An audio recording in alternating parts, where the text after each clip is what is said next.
Hello and welcome to a brand new episode of the Transfer Talk where we'll be discussing the latest Palace transfer rumours of the day, so let's get into it. The first rumour of the day is on James McArthur. According to Team Talk, Crystal Palace star McArthur is set to sign a new deal with the club. The Eagles are set to reward the Scotland international midfielder with an extra 12 months.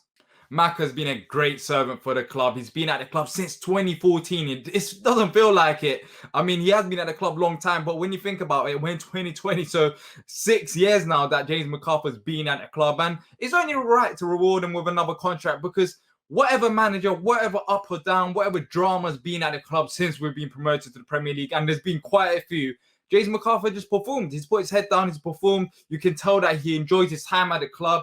And whatever role you put him in, whether that is box to box, whether you wanted to sit in midfield, whatever, even out wide, he's played out wide. So he has performed and he has deserved this contract. Another year extension for McArthur is the right move for the club because, yes, he is 32 years old and we've been talking about average age of squad and putting it down. But when it comes to players like James McArthur, you just have to reward them based on what they've done in the past and still are doing. It's not like James McArthur's performances have dropped. He's still performing at a high level. So, yeah, hopefully this McArthur news can be announced by the club soon because he has deserved it. And, Mac has been a great servant, as I've said, to the club. The second rumour of the day is on Michy Batshuayi. According to The Guardian, Chelsea have been handed a boost in the efforts to sell Chelsea striker Batshuayi after newly promoted side Leeds United registered the interest. However, Crystal Palace are also in need of a striker and have kept a close eye on Batshuayi's situation, but his wages could put a deal beyond Palace. When Batshuayi joined the club back in January on loan,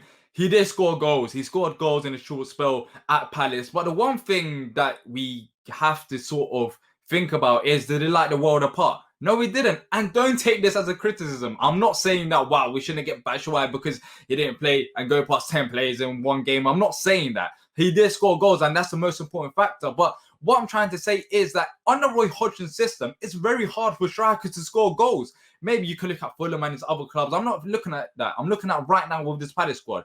Jordan Ayew has scored goals this season, but when you look at some of the goals he scored, it has been wonders as well, where he's just dribbling past a couple of players and finishing off. And some of them have been poachers' goals. But what I'm trying to get to is that strikers do struggle under Roy Hodgson, and Batshuayi did come in and did score goals under that system. So that's a massive plus because not everyone can do that in Roy Hodgson's system.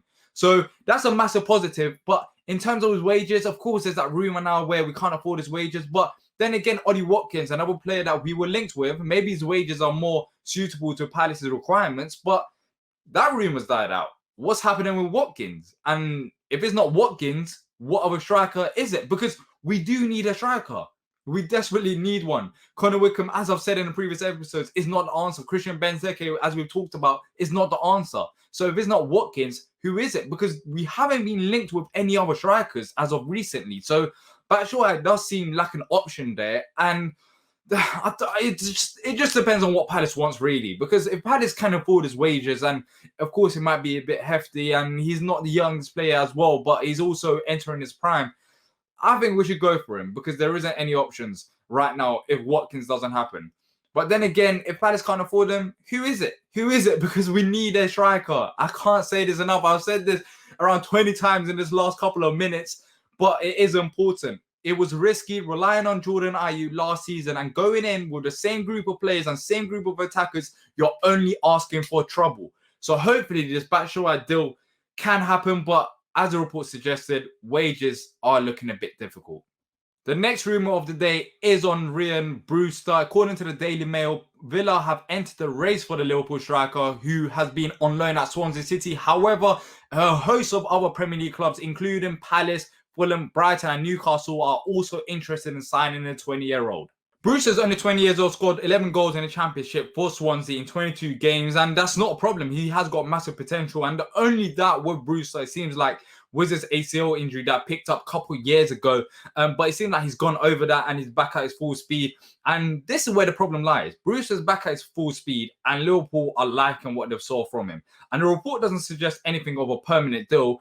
And you'd think that Liverpool won't sell him on a permanent deal because he has shown potential and Liverpool fans have been talking about him being even a backup option to the current squad. So if we can't get him on a permanent deal, then why on earth are Palace going to go and get him on a loan?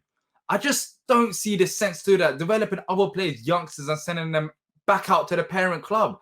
I mean, yes, we are trying to lower the average age of squad, but this is, as I've said in many other Transfer Talk episodes, this is not a 1 year job. This is a couple years. This is long-term vision for the club.